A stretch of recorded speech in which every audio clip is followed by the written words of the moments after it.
In the last section, I showed you how I had multiple terminal windows open, and between the different terminal windows, I had reconfigured my copy of Docker client. And so in this section, I'm going to show you how you can do the same thing, and then we'll talk a little bit about why you would want to do this at all. All right, so here's what we're going to do. Anytime that you want to configure your local copy of the Docker CLI, remember, that's the thing that we are accessing inside of our terminal. This is Docker CLI right here. If you want to reconfigure your copy of Docker CLI to communicate with a copy of Docker server inside of the virtual machine, we're going to run this command right here. So I'm going to copy that command. I'm going to go over to a new terminal window. And over here, when I do a Docker PS, you'll see that I am clearly connected to my local copy of Docker server. Now I'm going to run that command right there. I'll leave it on the screen so you can read it. You can type it inside of your terminal if you want to. So when I run this command right here, it's going to very temporarily reconfigure my copy of Docker client or Docker CLI to connect to the Docker server inside of my Kubernetes node. So after running that command, I can now do a Docker PS, and I'll see the print up from all the different containers that are running inside of my virtual machine. Now, quick note here, and this is an extremely important thing to understand. Anytime that you run that eval command right there, it is a very temporary reconfiguration of your Docker CLI. So when you run this command, it's only going to reconfigure your Docker CLI in your current terminal window. What that means is, right here, if I do a Docker PS, I clearly am working with the reconfigured version of the Docker client, but as soon as I open up a new terminal window, it goes back to its old behavior. So when you run that command, two things to be aware of. First off, it is not a permanent change. You're not permanently reconfiguring your copy of Docker client. The other thing to remember is that if you decide to close down your terminal window, maybe you take a break from Docker or something like that, or you turn off your computer and close all the programs running on it. If for whatever reason you close that terminal window, you have to rerun this command right here to reconfigure your Docker CLI again.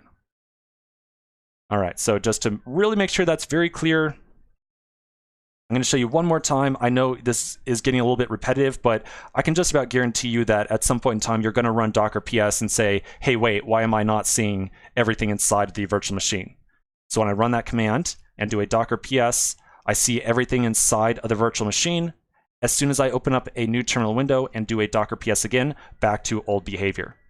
So throughout the rest of this course, if I ever say to you, hey, let's see what Docker inside the virtual machine is doing, you need to make sure that you first run that command right there. Otherwise, you're not going to be able to look inside of the virtual machine and figure out what the copy of Docker inside there is doing.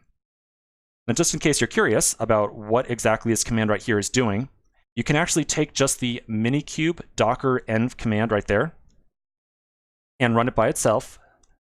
When you do so, you'll see that it's actually just exporting a couple of environment variables.